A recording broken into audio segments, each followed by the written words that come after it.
Hi, welcome back to Genesis Custom Sabers. You know, it's a great time to be alive. There has never been this many varieties and choices available to the consumer for buying a lightsaber. I mean, the look, the durability, the company's reputation, the features, the options, the price.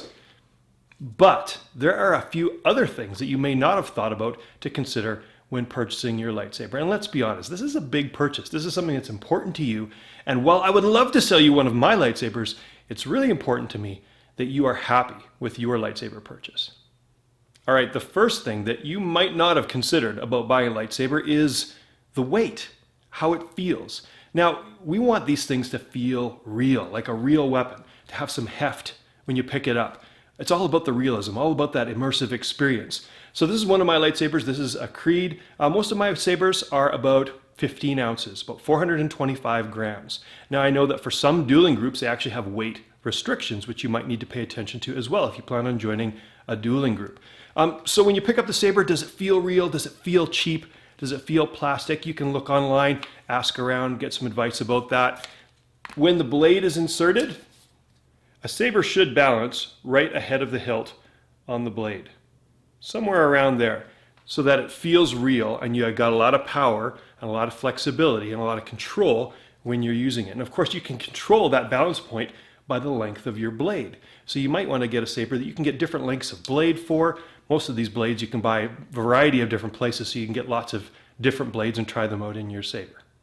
Second thing to consider is things like the button placement. So when you're controlling your saber, depending on how you're going to be handling it, one hand, two hand, where are the buttons? Is it easy to turn on, turn off? If you're going to be fighting, dueling, if you're going to be doing video, you want to be able to have it work exactly how you expect.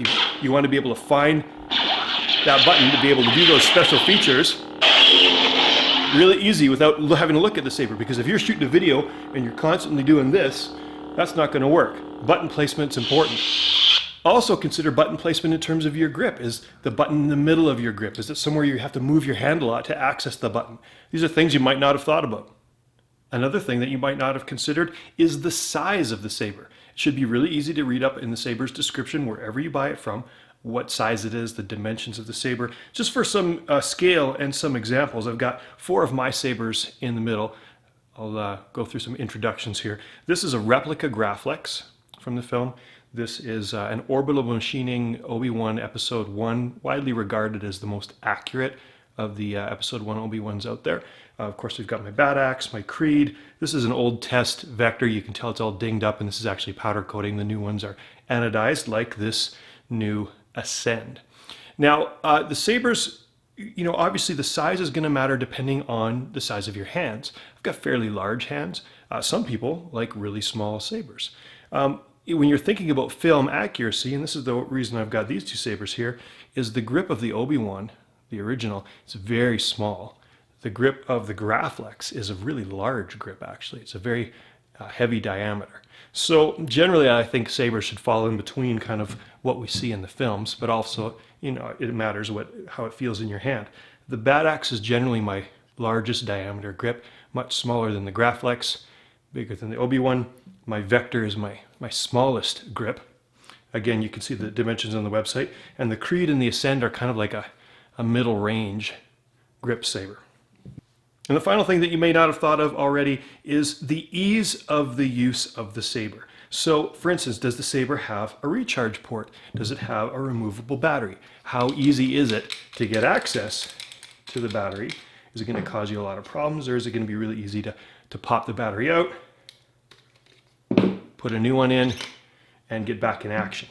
If you're at a con, a recharge port, these things take hours to charge. So you may want to be able to pop in a new battery. It's a real advantage if you're using your saber in an event or a place where you're going to be using it a lot all day. How easy is it to get access to the inside of the saber to make changes to the SD card or change the programming, that type of thing. So you want to think about how you might use the saber, how easy it is to use, how easy it is to access, how easy it is to clean, to fix, to maintain. Now these are all kinds of things that you can find out if you do a little bit of research about your saber and where you're thinking of getting it from. You can go to the forums, you can go to the Facebook groups, you can ask around for people that already own these types of sabers, what they think, what they like about it, what they don't like about it. My point is that it is worth doing your homework to make sure that you are happy with your saber purchase. So I hope you find that helpful. Just a couple of things that you may not have considered before making that all-important purchase. And whether you buy from me or from someone else out there, I sincerely hope that you are happy with your saber purchase. If you thought this video was helpful, please subscribe to the channel. Thanks again for watching.